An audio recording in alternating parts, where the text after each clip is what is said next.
Okay, so here we go. Just gonna look at Wasteland 3. So Wasteland 3, recently some patches have come out for it, and as a result they fixed multiple bugs in the game, like skill books. You used to be able to read a skill book, drop it, and then pick it up again and read it, drop it, pick it up. So that's been fixed. Also, the Antiques Appraiser perk, that also has been fixed, which means that it no longer triggers with scrap. So if you were just buying massive amounts of scrap and selling it back, you could make a lot of money that way. But that's been fixed, so we won't be able to do that anymore. But I found a way around that particular perk. So it can be a little bit tedious, and you do need to have a lot of volume of one particular item, preferably a junk item that sells for a lot. So what you want to actually do is, when you are back at your HQ, is probably the best place to do it. You want to create a character, have them all the way up, fully with charisma and luck. Okay, so just create a brand new character, get them charisma and luck all the way up, maybe some intelligence as a side. Once you've filled the other two up, what you're going to do then is you're going to go to your perks with that new character. You're going to get Antiques Appraiser and Penny Pincher. It's important to get that, because if you don't get that, you can't trigger the event anyway.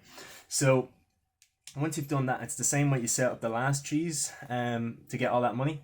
So what you're going to do is you're going to do everything the way you've done before, but what's going to happen is now it's not going to trigger with your scrap. So in order to get around that, what we're going to do is you're going to go in, you're going to speak to your inventory or your merchant. You're going to sell them the most valuable scrap, or sorry, not scrap, the most valuable junk items that you have. Preferably something like that you have like 20 of plus. And what you're going to do is you're going to buy the full inventory -1. Okay, so you never want to buy the entire full stock of inventory off the guy, because what happens is, from what I've basically experienced, is that when you buy the full stock, it doesn't trigger. So I think that's a way that developers have put in a kind of system to catch you if you're trying to do this. So the tip is then to buy everything. So let's say they've got 20 items in stock, buy 19, sell them all. Okay, buy them all back, -1. So this time you're going for 18. Sell them all, buy them all back, -1. Sell them all, and so on. There is a little bug. I don't know if it's meant to happen or not. It might be a counter of, to stop you overall doing it. But what happens also is that one item that you didn't select gets lost. It just kind of vanishes, or it gets broken down.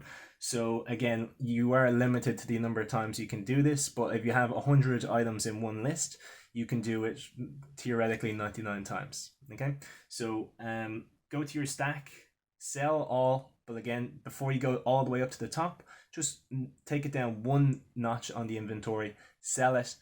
I'm telling you, the difference between trying to sell all of it for the full stack inventory and trying to sell it for the entire inventory -1, massive difference. I think that's a new way to find your way around this. I haven't tried it with scrap, but I'm sure other people will after seeing this. The main reason I posted this video as well is because of the fact that I recently started replaying Wasteland 3. I figured out a few of the bugs myself as well, and then obviously saw some stuff online.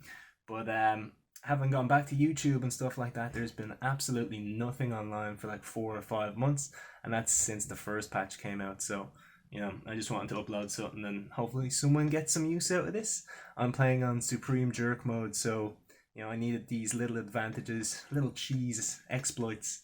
But yeah, hopefully you learned something new, and this has been useful. Peace out.